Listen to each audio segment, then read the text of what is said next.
Hi everyone, मैं रोहन यादव आप सभी का एक बार फिर से अपने यूट्यूब चैनल पर स्वागत करता हूं।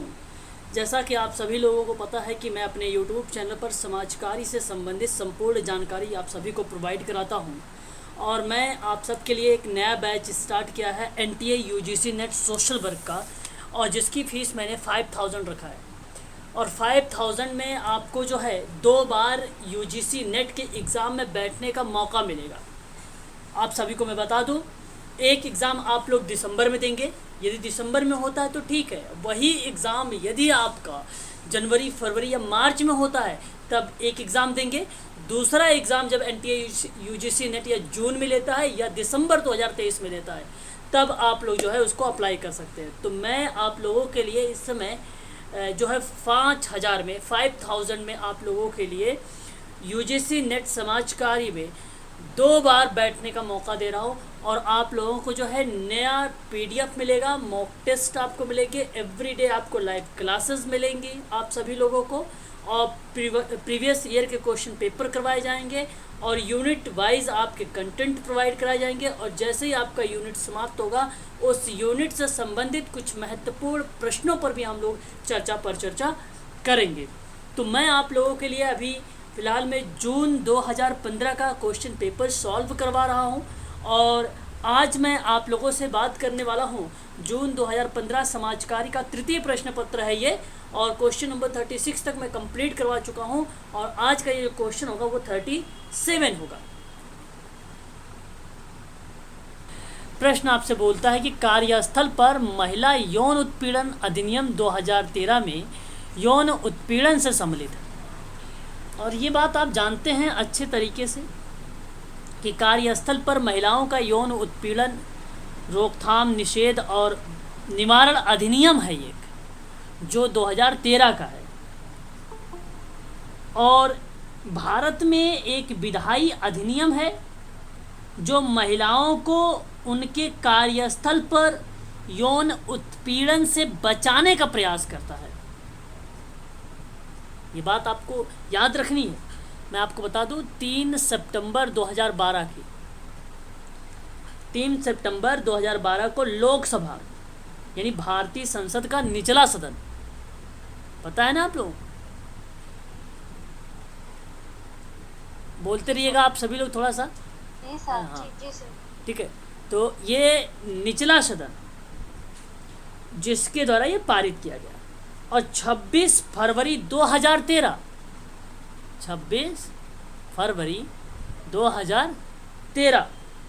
को राज्यसभा भारतीय संसद की ऊपरी सदन द्वारा पारित किया गया था।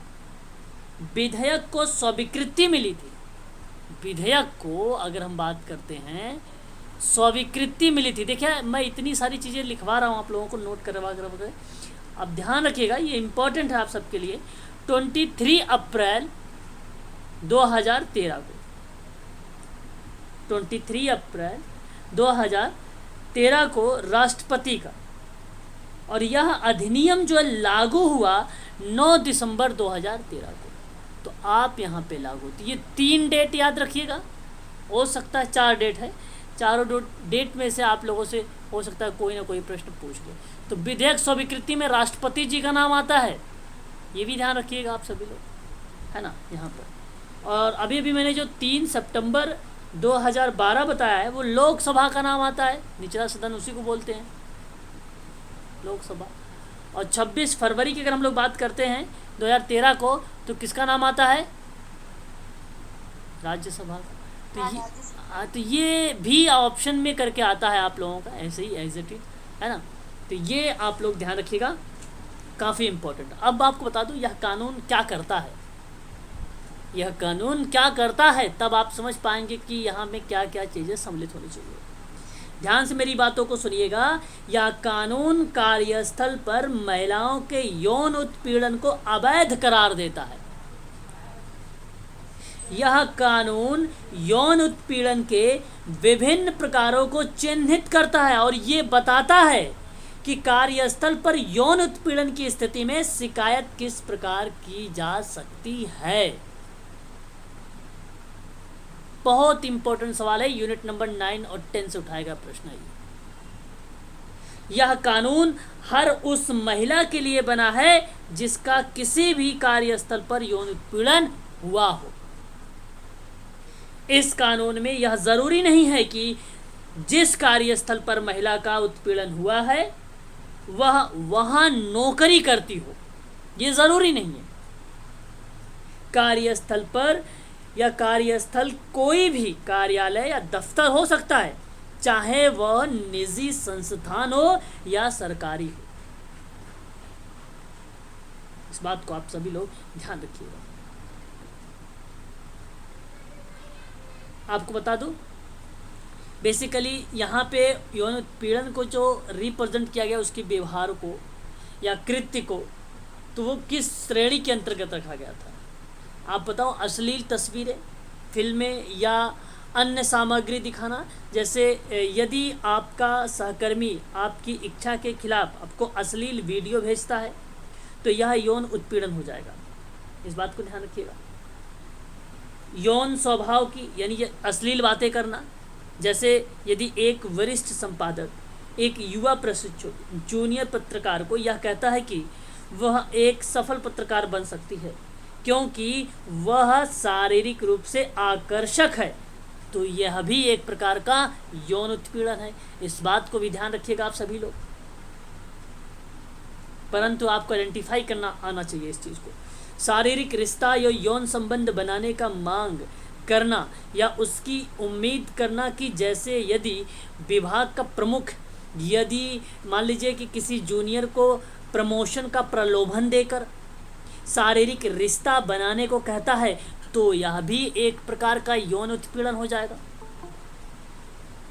इच्छा के खिलाफ अगर छूना या छूने की कोशिश करते हैं, यदि जैसे अगर हम बात करें, एक तैराकी कोच छात्रा को तैराकी सिखाने के लिए स्पर्श करता है तो वह यौन उत्पीड़न नहीं कहलाएगा। पर यदि वह पुल के बाहर क्लास खत्म होने के बाद छात्रा को वो छूता है तो वह असहज महसूस करती है तो वह भी एक यौन उत्पीड़न हो जाएगा। बात समझ में आई आपको? इस चीज़ को आप सब लोग ध्यान रखिएगा। तो यह एक प्रकार का यौन उत्पीड़न, तो ये बहुत इंपॉर्टेंट सवाल है। यहाँ से एक प्रश्न हमेशा पूछा जाता है, तो 2 नंबर तो तय है आप लोगों से यहाँ से आना। लेकिन ध्यान रखिएगा यहाँ पर यौन उत्पीड़न में सम्मिलित कौन कौन से। एक, शारीरिक स्पर्श या दिशा में आगे बढ़ना, ये भी शामिल है। यौन संपर्क की मांग करना या प्रार्थना करना, ये भी शामिल है। यौन भावना से युक्त वचन कहना, ये भी शामिल है। और अश्लीलता प्रदर्शित करना, ये भी शामिल है। मैंने सारे के बारे में मैंने आप लोगों से साधारण शब्दों में समझाया है और ये सारे के सारे हैं। ऑप्शन नंबर डी करेक्ट रहेगा, ABCD। ठीक है, आगे बढ़ते हैं। चलिए, आपके सामने एक और प्रश्न है जो है इंडस्ट्रियल डिस्पैच। आपने नाम सुना होगा औद्योगिक विवाद वाला। जब हम औद्योगिक विवाद अधिनियम की बात करते हैं तो पहले मेरी बात को ध्यान से सुनिए। आप लोग जानते हो कि औद्योगिक विवाद अधिनियम 1947 का है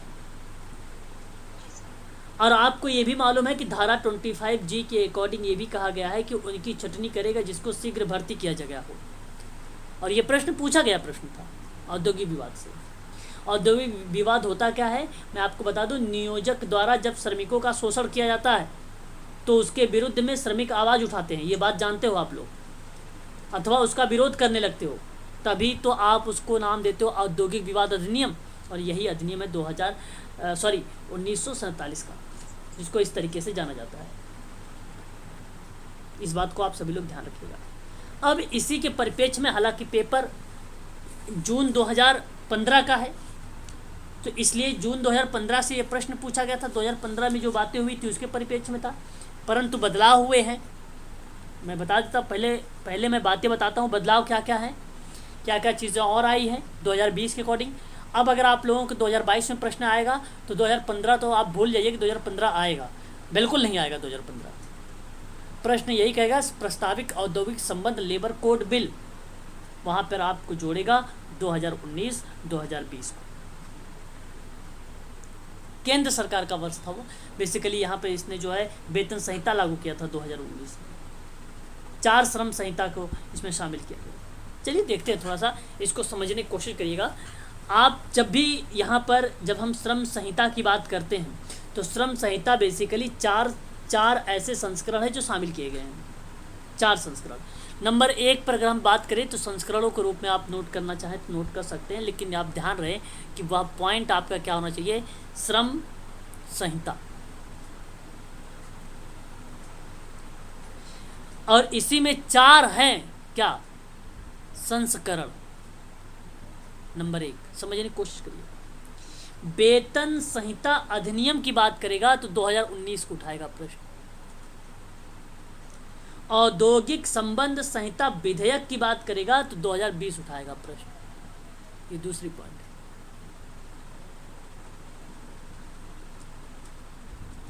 समझते रहिए। और दूसरी बात करते हैं, तीसरी बात करते हैं, सामाजिक सुरक्षा संहिता विधेयक की बात करेगा, जो वहां पर आप ऑप्शन सी में देख रहे हैं, परंतु 2015 में नहीं था ये। ठीक है। अगर हम बात करते हैं थर्ड में तो यहाँ पे ध्यान रखिएगा कि सामाजिक सुरक्षा संहिता विधेयक के रूप में तो 2020 आएगा। और जब आपसे बात करेगा व्यावसायिक सुरक्षा, स्वास्थ्य और काम करने की स्थिति में संहिता विधेयक को लेकर तो भी आपका 2020 आएगा। ये 4 बातें याद रखिएगा।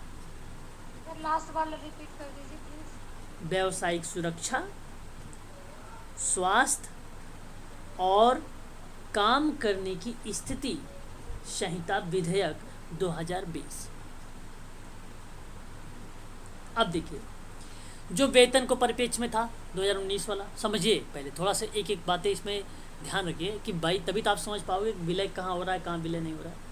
देखिए, जो वेतन संहिता अधिनियम था 2019 का, इसका उद्देश्य अगर हम बात करें, पुराने और अप्रचलित श्रम कानूनों को अधिक जवाबदेह और पारदर्शी बनाना था और देश में न्यूनतम वेतन और श्रम सुधार का शुरुआत का मार्ग प्रशस्त करता था आपका वेतन संहिता अधिनियम 2019।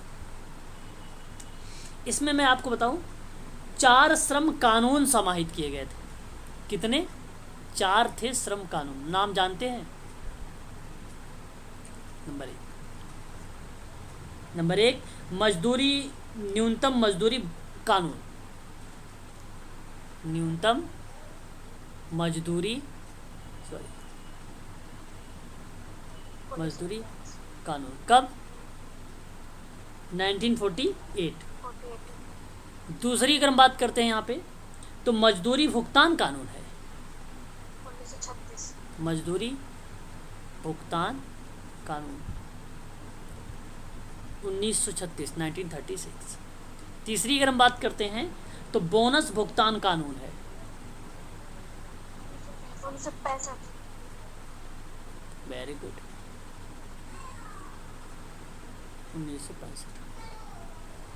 एक है समान पारितोषिक कानून, 1976। तो ये 4 ऐसे कानून हैं जो श्रम कानून से संबंधित है, याद रखिएगा। अच्छा, अब बात कर लेते हैं 2020 में यहाँ पर जो औद्योगिक संबंध संहिता विधेयक दिया गया है। आप जानते हैं औद्योगिक रोजगार अस्थायी आदेश अधिनियम 1946 का है। आप ये भी जानते हैं कि ऐसे औद्योगिक प्रतिष्ठान के नियोक्ताओं के लिए अनिवार्य है जहां 100 से अधिक श्रमिक हैं। अस्थायी आदेश का नया प्रावधान जो है ना, हर उस औद्योगिक प्रतिष्ठान पर लागू होगा जिसमें पिछले 12 महीनों के किसी भी दिन 300 या 300 अधिक कर्मचारी कार्यरत रहे हैं या कार्यरत रहे थे। कानून बनाने के बाद आदेश राज्य सरकार को अधिकारियों की मर्जी और पसंद पर निर्भर नहीं होगा। और इसी के अकॉर्डिंग अगर हम बात करें तो इसी में राष्ट्रीय औद्योगिक न्यायाधिकरण की समक्ष लंबित कार्यवाही के दौरान और ऐसी कार्यवाही के समापन के 60 दिन बाद हड़ताल पर नहीं जाएगा, ऐसी बात भी अगर कही गई है तो ये याद रखिएगा आप सभी लोग, औद्योगिक संबंध संहिता विधेयक 2020 में कही गई।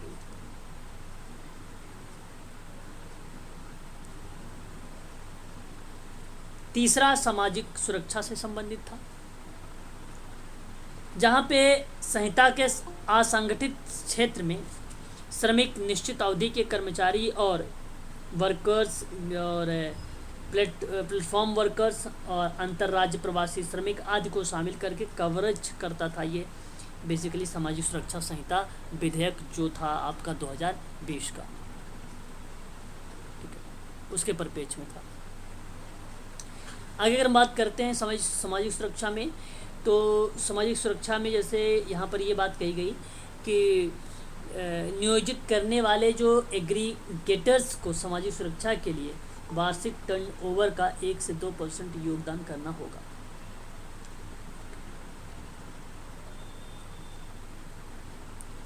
ये था। और अगर जब हम बात करते हैं एक और पॉइंट पर जहां हमारे सामने आता है सब व्यावसायिक सुरक्षा, स्वास्थ्य और कार्य संहिता विधेयक 2020 को लेकर, तो इसमें आप ध्यान रखिएगा कि प्रवासी कामगारों को ऐसे श्रमिक के रूप में परिभाषित किया है जो जो एक राज्य से आकर दूसरे राज्य में अपने दम पर रोजगार प्राप्त करते हैं और प्रतिमाह 18,000 रुपये तक की आय अर्जित करते हैं। बस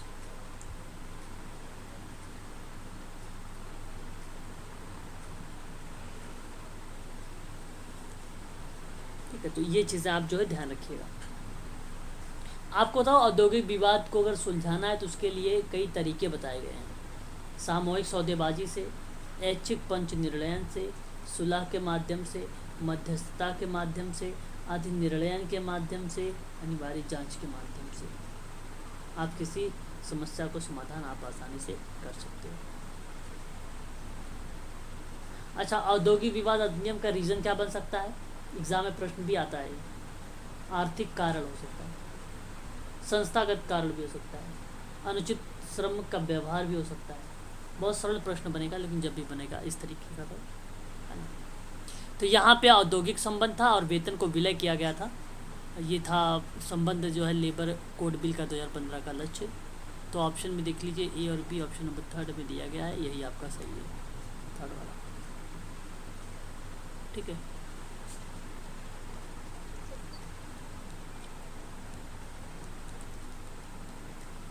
समूह विकास के देखिए बियॉन्ड का चरण।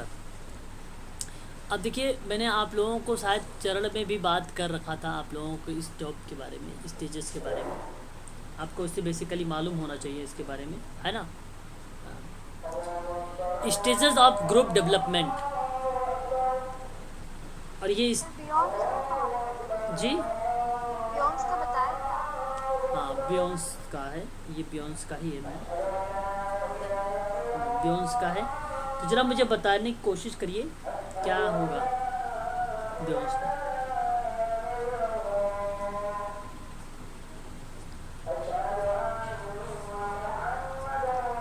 बताइए।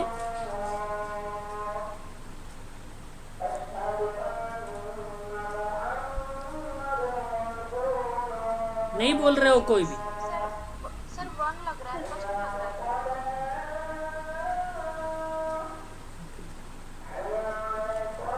देखिए, अगर हम बात करें यहाँ पे क्वेश्चन नंबर 39 में समूह विकास में बियॉन्ड के बारे में, तो आप ध्यान रखिएगा सभी लोग, 39 का सही, बहुत ही इम्पोर्टेंट सवाल है ये। निर्भरता, स्वतंत्रता और अंतर्निर्भरता, ये 3 ऐसे स्टेटमेंट हैं बियॉन्ड के चरण में। बाकी समूह डेवलपमेंट में जो है बियॉन्ड के इसके अलावा और कोई ऐसा स्टेप नहीं बताया गया है।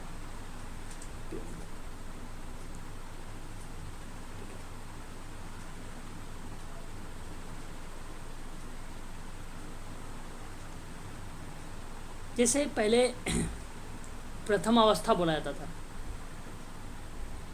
फिर उसके बाद उस समूह के उद्देश्य वगैरह देखे जाते थे, समूह की बनावट देखे, आकार देखा जाता था, उसमें उसकी भर्ती देखी जाती थी, उसके बाद बैठने का समूह का स्थान भी देखा जाता था, ठीक है, अनुबंधन देखा जाता था, तब जाके आता था पर्यवेक्षण, और जहाँ पे हम इसको दूसरा अवस्था कहते थे और ये आरंभिक सत्र हुआ करता है।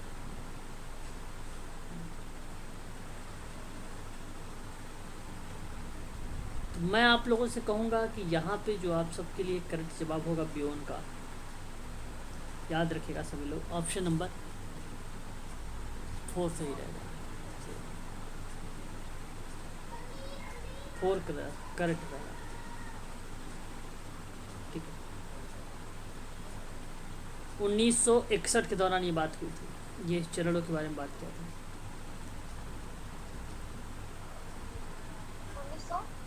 1961।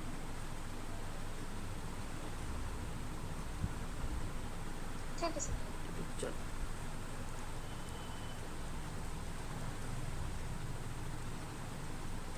ठीक है, बहुत ही इम्पोर्टेंट सवाल है आपके सामने। ठीक है, याद रखिएगा आप सभी लोग।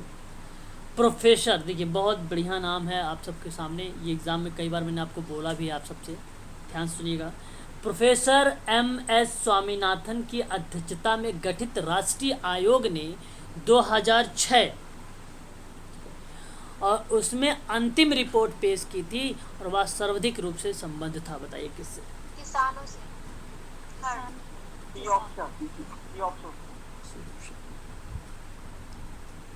देखिए, बेसिकली अगर हम बात करते हैं राष्ट्रीय किसान आयोग के बारे में, आप सबको अच्छे से मालूम होना चाहिए, मैं उसे बता देता हूँ 2-3 लाइनें यहाँ पर। राष्ट्रीय किसान आयोग एक भारतीय आयोग है, आपको मालूम है, जिसका गठन किया गया था 18 नवंबर 2004 को। और प्रोफेसर एम.एस. स्वामीनाथन की अध्यक्षता में भारत में किसानों के आत्महत्याओं की देश की आपदा को संबोधित करने के लिए किया गया था और सामान्य न्यूनतम कार्यस्थल में या कार्यक्रम में सूचीबद्ध प्राथमिकताओं को दर्शाती है। 5वीं और अंतिम रिपोर्ट, ध्यान से मेरी बात को सुनिए, यहाँ पे प्रश्न में कौन सा है? अंतिम रिपोर्ट। 5वीं और अंतिम रिपोर्ट 4 अक्टूबर 2006 को किया गया था। कब? 4 अक्टूबर 2006 को प्रस्तुत की गई थी। इस रिपोर्ट में 11वीं पंचवर्षीय योजना के दृष्टिकोण से देखा जाए, बात को समझने की कोशिश करिएगा आप सभी लोग। 5वीं पंचवर्षीय योजना के दृष्टिकोण से देखा जाए तो तेज और अधिक समावेशी विकास के लक्ष्यों को प्राप्त करने में सुझाव को शामिल किया था और किसानों के लिए सामूहिक रूप से स्वामीनाथन की रिपोर्ट भी इसे कहा गया। अच्छा, भारत में हरित क्रांति के जनक किसे कहा जाता है?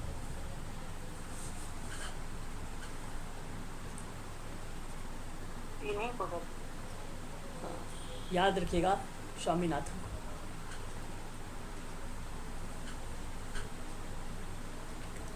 तो इसका सही जवाब क्वेश्चन नंबर 40 सी। जी, औद्योगिक क्रांति के भी तो जनक यही सब। औद्योगिक की जनक नहीं समझा। औद्योगिक क्रांति के जनक। अच्छा अच्छा अच्छा।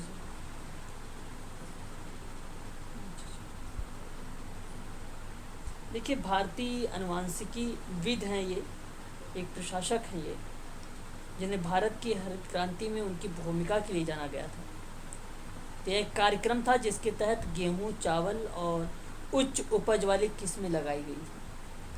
तो उसमें स्वामीनाथन के द्वारा जो है भारत में गेहूं की उच्च उपज देने वाली किस्म को पेश करना और उसकी भूमिका के लिए भारत में हरित क्रांति के जनक कहे गए। यही रीज़न था, यही रीज़न था। ऑप्शन नंबर सी आपका सही रहेगा।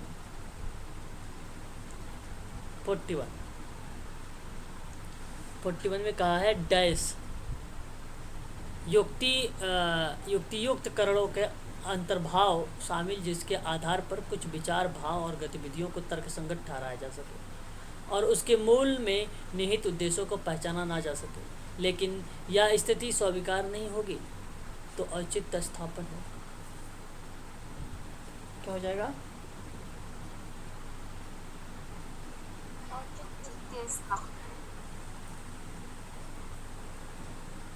औचित्य स्थापन, यही सही जवाब है आपका। उचित अवस्था या भाव की स्थापना करना, किसी विचार या मत की तर्क संगत की स्थापना करना औचित्य स्थापन कहलाता है, जैसा कि आप देख रहे हैं, है ना। जस्टिफिकेशन कहा जाता है इसको, औचित्य को। जी क्या कह रहे हैं आप?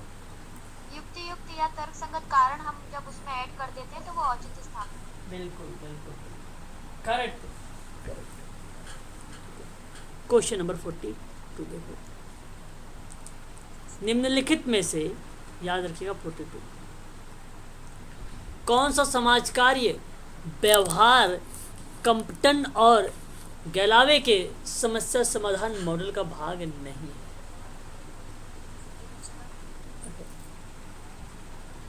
ये भी प्रश्न अच्छा है।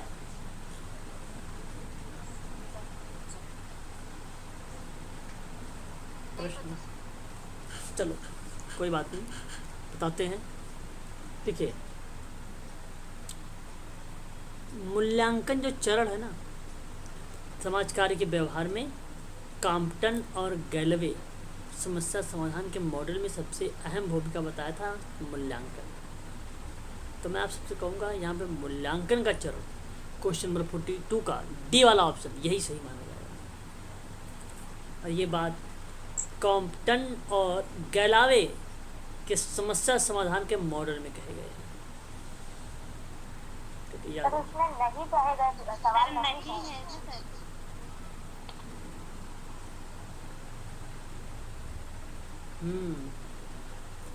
इनके चरण पता होना चाहिए। फिर इंग्लिश एक बार देखना जरा। सर लग रहा है कि शायद 2 संविदा वाला। हाँ मुझे भी संविदा वाला लग रहा है। संविदा वाला ही है सर। ये विद्वान है कॉम्पटन। एक बार इंग्लिश देखिए आप लोग ध्यान से।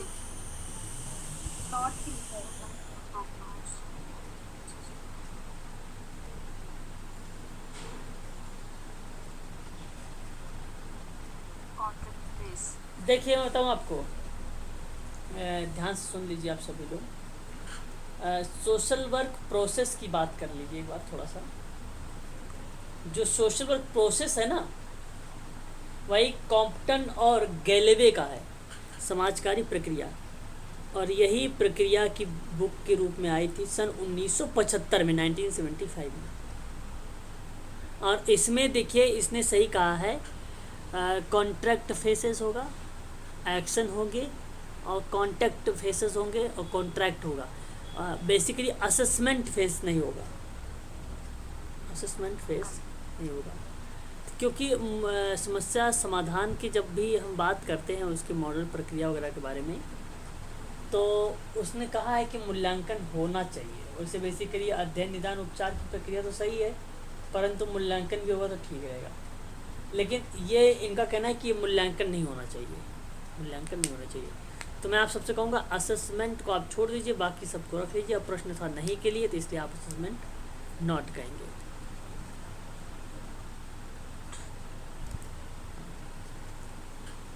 ऑप्शन नंबर डी करेक्ट हो जाएगा। यहाँ पर ऑप्शन नंबर डी आपका करेक्ट रहेगा, डी। क्वेश्चन नंबर 43 देखिए, जेंडर सशक्तिकरण मानक में शामिल नहीं है। ठीक है, नहीं है।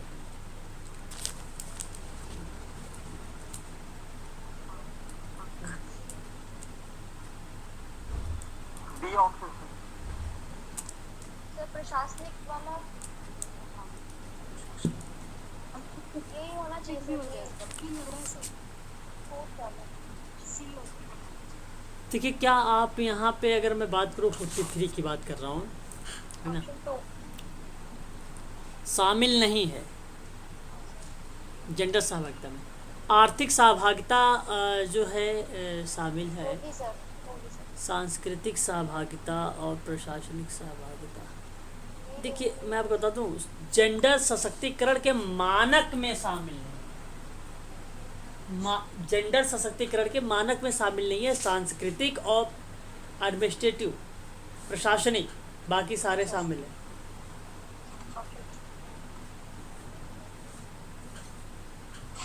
अब देखिए जरा ऑप्शन में कहाँ पे है 43 का ऑप्शन। ऑप्शन सेकंड में सर। सेकंड बी, यही आपका सही हो जाएगा।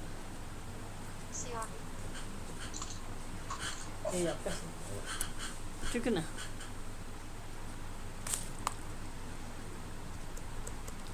किस प्रकार के साक्षात्कार में स्वतंत्र परिचर्या उपयोगी होती है? B option. 44 का बी। बी, बिल्कुल। असंतुलित। हाँ बोलिए। B option. स्ट्रक्चर्ड है ना सर, असंतुलित। देखो, असंचरित होगा। असंचरित साक्षात्कार, यही सही है।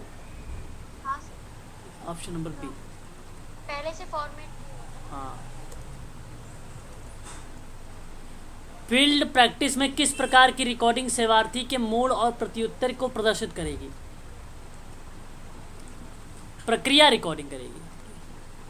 जब आप फील्ड प्रैक्टिस में बात करेंगे, रिकॉर्डिंग सेवार्थी की मूड और प्रत्युत्तर को प्रदर्शित करने के लिए, सही जवाब आपका पहला हो जाएगा यहाँ पर। प्रोसेस के दौरान ही पता चला। हाँ, बिल्कुल बिल्कुल। समूह संवाद का नमूना, जब समूह के सदस्य, देखिए सर 44 किसका 55 नहीं हुआ क्या? Okay okay. जो व्यक्ति स्वयं पोषी है, यहाँ पे ध्यान रखिए, प्रयत्नों, जो व्यक्ति स्वयं पोषी प्रयत्नों को अपनाने में असमर्थ है, तो उसकी गहन भावनात्मक हताशा कराती है। अवसाद। अवसाद। दूसरा। यहाँ पे जो 45 होगा ना, वो आपका क्या कराएगा? और साथ ही कहलाएगा क्या? और भी कुछ हो सकता है, देख लो। गहन भावात्मक हताशा है ना, स्वयं पोषी, फिर अवसाद ही होगा।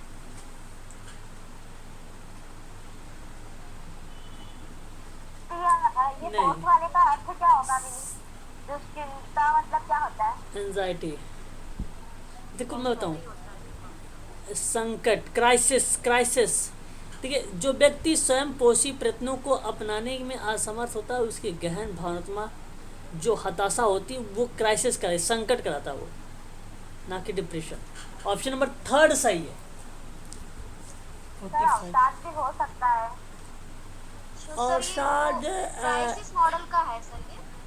जी क्राइसिस का अगर है तो सर फिर संकट ही होगा फिर तो। यही सही है। तो आप अवसाद इसका इंग्लिश दिखा दीजिए। बेसिकली अगर मैं बात करूँ ना आप लोगों से, अवसाद एक प्रकार के डिप्रेशन जैसे शब्दों को रिप्रेजेंट करेगा, तो मैं आप सबसे कहूँगा कि उचित नहीं है आप सबके लिए उसको लगाना, डिप्रेशन को। स्ट्रेस डिप्रेशन एक ही शब्द है, परंतु ये कहीं ना कहीं जो है इंटेंस बताता है इमोशनल जो है डिस्ट्रेस को, ठीक है, डिस्ट्रेस को। तो मैं आपसे कहूँगा कि यहाँ पे सही जवाब है क्राइस। सर ये संकट हस्तक्षेप मॉडल किसका था? संकट हस्तक्षेप मॉडल, नाम से बताइए। क्राइसिस इंटरवेंशन मॉडल था ना सर।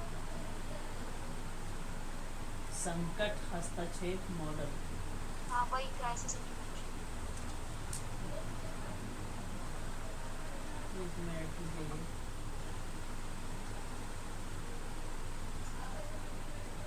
Crisis intervention model. हाँ सर। किसी को याद आ रहा है किसका है? मैंने पढ़ा है, अभी माइंड से स्किप कर रहा है। किसी को पता है? पता है सर, एक कोई याद ही नहीं आ रहा। ठीक है सर, छोड़ दीजिए बात। क्या पूछ रहे थे आप? सर बाद में देख लेंगे सर, छोड़ दीजिए। ओके।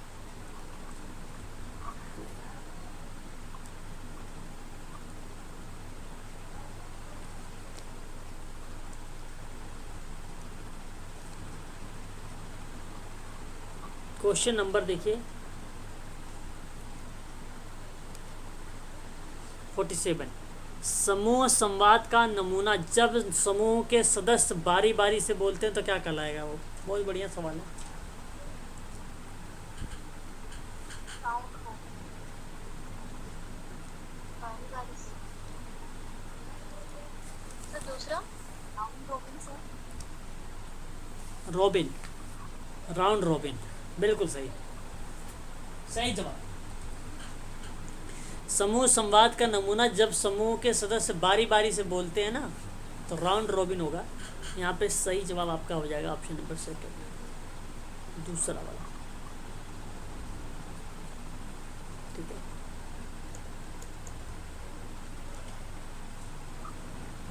विनियम सिद्धांत स्पष्ट करता है, बताइए क्या?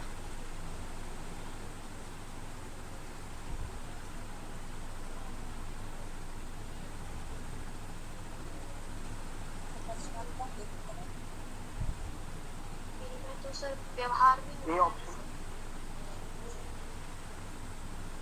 ऑप्शन व्यक्ति का व्यवहार सर दूसरा लग रहा है सर।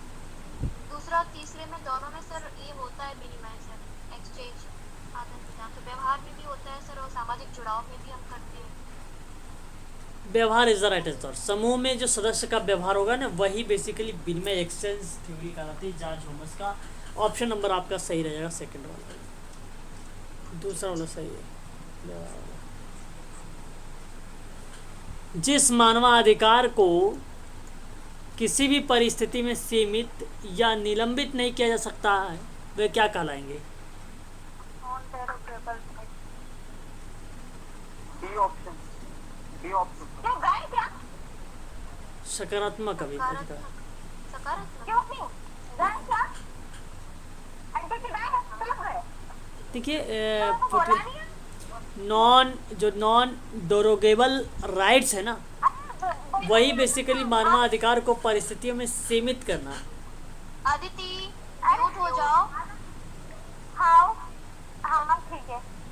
वो तो ये सोमी ने दरवाजा लगा दिया था मेरे जल रही थी क्लास, तो मैं थोड़ी वो हो गई। अरे यार, तो चाय कॉफी कुछ नहीं लांटी जी। चलो फिर आना है। हो गया आदित्य? अदिति म्यूट तो करो, सबको ही बाय वगैरह सब करके पूरा। ओ सॉरी। क्वेश्चन नंबर 49 हमारे सामने कि जिन मानवाधिकार को किसी भी परिस्थिति में सीमित या निलंबित नहीं किया जा सकता, वे क्या कहलाएंगे? तो वो नॉन डोरोगेबल राइट कहलाते हैं। इस बात को याद रखिएगा, ये परिस्थिति के सीमित या निलंबित करने की बात कर रहा है। सर डोरोगेबल का मीन क्या होगा? अब वही आपको समझना है, नॉन डोरोगेबल राइट्स। किसी ने सुना है इसके बारे में? नहीं सर। देखिए, ये एक प्रकार से अगर मैं बात करूँ तो ये कहीं ना कहीं एक अधिकार को बताता है। किसको बताता है? अधिकार को बताता है।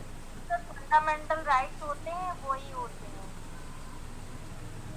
हाँ, फंडामेंटल। नहीं सर, फंडामेंटल तो आपातकाल की स्थिति में वो निलंबित कर सकते हैं, पर जो मानवाधिकार होते हैं, ह्यूमन राइट्स होते हैं, पर उनको निलंबित नहीं कर सकते कभी भी, किसी भी परिस्थिति में। मानवाधिकारों को आप रोक नहीं सकते। तो डोरोगेबल का मतलब वैसे तो क्लियरली लिखा है नॉन डोरोगेबल, जो निलंबित नहीं किया जा सके।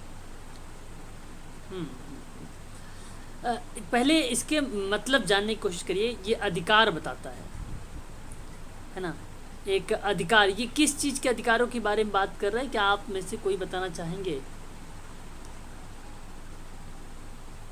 अधिकार किस चीज़ के अधिकार की बात कर रहा है?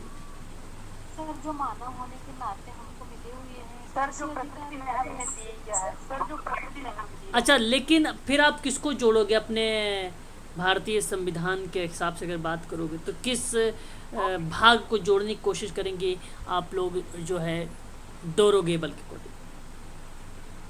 सर किसी भी परिस्थिति में जो हम रोक नहीं सकते, जीवन जीने का अधिकार तो किसी भी परिस्थिति में आप रोक नहीं सकते किसी का। ये तो सही है। ये साफ देखिए, साफ लिखा जो गया है। भारत में, जो भारत की बात अगर मैं करूँ, भारत के संविधान के अकॉर्डिंग जो भाग 3 है ना, मूल अधिकार, जो मूल अधिकार है, वो बेसिकली आपका बताता है एक प्रकार से विकास बौद्धिक संपदा अधिकार, सुरक्षा, औषध क्षेत्र, इन सभी को बताता है। तो बाल अधिकारों के संबंध में अगर हम बात करते हैं तो वहाँ पर भी कहीं ना कहीं बाल अधिकार के परिप्रेक्ष्य में भी नॉन ड्यूरेबल राइट्स को रिप्रेजेंट करता है। मौलिक अधिकार भी यहाँ पे शामिल हुआ है, ठीक है, उन्हीं को बोला गया है, उन्हीं से संबंधित है। तो मैं आप सबसे कहूँगा कि यहाँ पर जिन मानवाधिकार को किसी भी परिस्थिति में सीमित या निलंबित नहीं कर सकते आप, ना ही उसे सीमित कर सकते हो, ना ही बाध्य कर सकते हो, ना ही उसे निलंबित कर सकते हो। वह आपका कहलाएगा क्या? आपका कहलाएगा यहाँ पर क्वेश्चन नंबर 49 का option number B, non durable rights कहलाएगा। ऑप्शन नंबर बी सही जवाब हो जाएगा, यह आपका सही हो जाएगा। अनुसूचित जनजाति, यहाँ पे देखिए क्रम लगाना है आपको। यहाँ पे सिर पर मैला ढोने वाले के पुनर्वास के लिए स्वनियोजन योजना चलाई गई थी 2007। सफाई कर्मचारियों के लिए राष्ट्रीय आयोग बनाया गया था 1993। अनुसूचित जाति अनुसूचित जनजातियों के लिए राष्ट्रीय आयोग लाया गया था 2003। अच्छा, ये 3 वाला लेंगे सर, ठीक हाँ। है, मैं पुराना वाला सर। जनजाति आयोग के राष्ट्रीय आयोग। अनुसूचित जनजाति अत्याचार निवारण अधिनियम 1989 का है सर। क्रम लगा दीजिए, क्रम लगा दीजिए। डी आएगा sir. Okay, sir D B A C. यहाँ पे सी से। भारत में राष्ट्रीय स्वास्थ्य कार्यक्रमों की स्थापना का भी कार्यक्रम लगाइए। राष्ट्रीय मानसिक स्वास्थ्य कार्यक्रम 1987। देखिए, आप मेरी बातों को बहुत ध्यान से समझने की कोशिश करिएगा। राष्ट्रीय मानसिक स्वास्थ्य कार्यक्रम 50+ का है कुछ। जो ये राष्ट्रीय मानसिक कार्यक्रम होता है वो 1982 का होता है। वो कब का होगा? 1982 का होगा। राष्ट्रीय मानसिक स्वास्थ्य अधिनियम, वो 1987। Very good. अब 2017 आता है, पहली बार है 1917, अब जो है 2017। हालांकि रद्द कर दिया गया है ना इसको। तो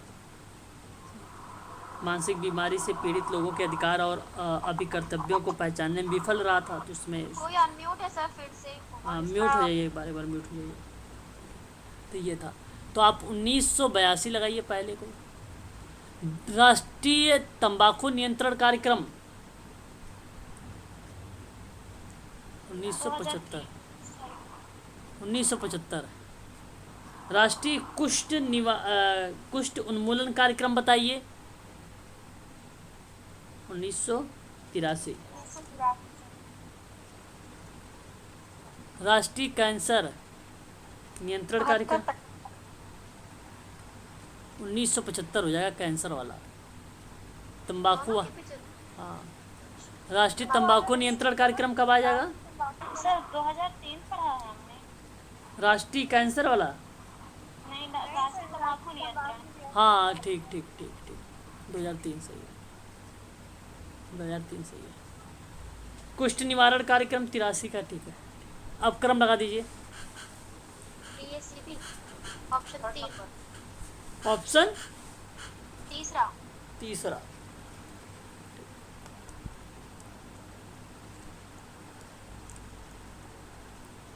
सहस्त्राब्दी लक्ष्यों के संयुक्त राष्ट्र दस्तावेज उसी की संख्या के क्रम में व्यवस्थित करिएगा।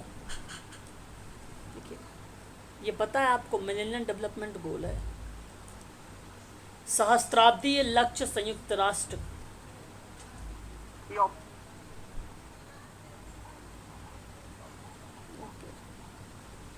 ए ऑप्शन होगा सर, पहला क्रम से लगा हुआ। ओके, देखिए, इसी वाला लास्ट में। हाँ। अगर हम बात करते हैं 2000 से लेकर 2015 के बीच में वैश्विक लेवल पर 8 लक्ष्य रखे गए थे, है ना। और आपको बता दूं मैं, क्वेश्चन अगर हमारे सामने 52 की बात हो रही है यहाँ पे, तो बेसिकली अगर आप क्रम लगाने की कोशिश करें तो सबसे अच्छी बात है, आप सबके लिए ही हित की बात होगी, फ़ायदेमंद के लिए होगी बात। तो मैं आप सबसे कहूँगा कि पहले प्राथमिक शिक्षा की बात किया गया, हालांकि इससे पहले एक बात की गई थी, पता है आपको क्या? भूखमरी और गरीबी समाप्त करना, हाँ सर, मरी कह रही अभी 0। ये पहला था। तो दूसरे नंबर पे ये रख लो। तीसरे नंबर पे लिंग समानता है कहीं पर? नहीं है ऑप्शन में, तो 3 को इधर हटा दो, 1 हटा दिया इधर, 3 को हटा लिया, 2 हो गया। 4 नंबर पे है आपका शिशु मृत्यु दर को घटाना, क्या है वो?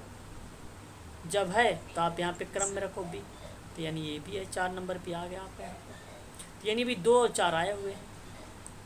फिर उसके बाद मातृत्व के संबंध में था, मातृत्व स्वास्थ्य को लेकर, तो ये डी में आ गया, यहाँ इसको पहले रख लीजिए, पहले ए फिर बी फिर डी कर लीजिए। फिर उसके बाद HIV एड्स को रख लीजिए, HIV एड्स को रख लीजिए, यानी 5 ये हो जाएगा, 6 ये हो जाएगा। 7वें नंबर पे आपका पर्यावरण सततता है, और 8वें नंबर पर वैश्विक विकास के संबंध को स्थापित करना है। तो यहाँ पे जो है आप लगा सकते हो आप ABDC, ऑप्शन ए में। सर एक बार इसके ऊपर वाला क्वेश्चन निकाल देंगे सर, स्क्रीनशॉट है।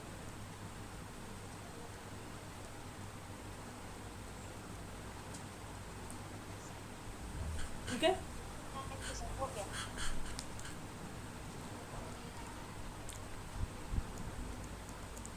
सामाजिक न्याय का अर्थ समता नहीं है, क्या बात सही है? गलत गलत। ये तो टोटली गलत रूट पे चल रहा है, गलत रास्ते पे चल रहा है ना। इसलिए इसको अगर हम बात करें तो सामाजिक न्याय का अर्थ समानता नहीं है, हैं? सामाजिक न्याय का फिर तब अर्थ क्या है? सामाजिक सभी लोगों न्याय को का लाकर अर्थ समान वितरण, समानता के आधार पर। इस समाज के सभी सदस्यों के मध्य बिना किसी भेदभाव के समता की बात करता है, एकता की बात करता है, मानवाधिकार की बात करता है, उसकी गरिमा प्रतिष्ठा की बात करता है। अर्थ तो यही होता है, समता नहीं है। गलत लिखा है ना। हाँ सर गलत है।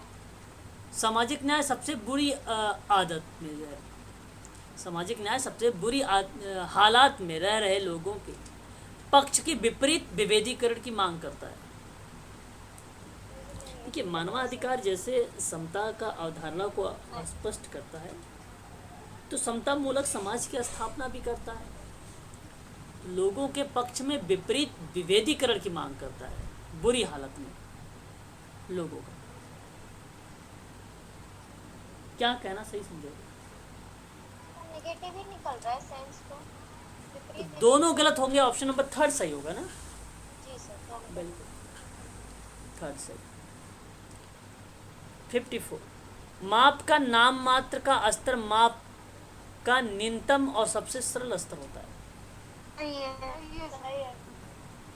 अच्छा जी, चलो अगर आप सही कह रहे हो तो ठीक है। एक चर को अनेक नाम मात्र के उपवर्गों में विभाजित भी होता है, ये भी सही है। और ये नाम मात्र की बात करेगा तो व्याख्या भी तो होगा। ऑप्शन नंबर आपका 4 सही रहेगा, ऑप्शन नंबर आपका 4 सही रहेगा। क्लियर है ना?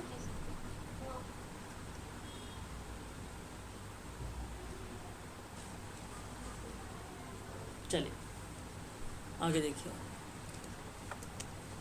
स्त्रियां किसी भी प्रकार की आसक्तता से ग्रसित व्यक्ति और LGBTs मतलब lesbian, gay, bisexual and transgender सामाजिक अपवर्जन का सामना कर सकते हैं। बिल्कुल सही जवाब है। सामाजिक अपवर्जन जैसी प्रक्रिया है जिसमें व्यक्ति या लोगों के पूरे समुदाय विभिन्न अधिकारों और अवसरों और संसाधनों से व्यवस्थित रूप से वंचित कर दिया जाता है, हालांकि वे सभी अन्य समूहों को मिले हुए हो सकते हैं। तो ये भी तो सही है, दोनों स्टेटमेंट सही है। सही व्याख्या देखिए बता रहा है क्या? हाँ सर, हाँ बिल्कुल, सर बता रहे हैं, ऑप्शन नंबर आपका बी सही है। अपवर्जन को बता रहे हैं। बी सही है।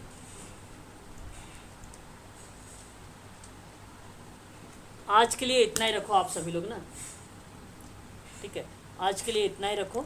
और जो है मैंने आप सबका जो है कल से आप लोगों की रेगुलर क्लासेस चलेगी। एक क्लास 6 बजे से चलेगी और एक क्लास 8 बजे से चलेगी। और मैं कुछ 10 मिनट 15 मिनट की वीडियो का लिंक भी आप लोगों को दूंगा, और वो भी कुछ इम्पोर्टेंट सवाल या इम्पोर्टेंट टॉपिक समाज कार्य से उठाकर, ठीक है।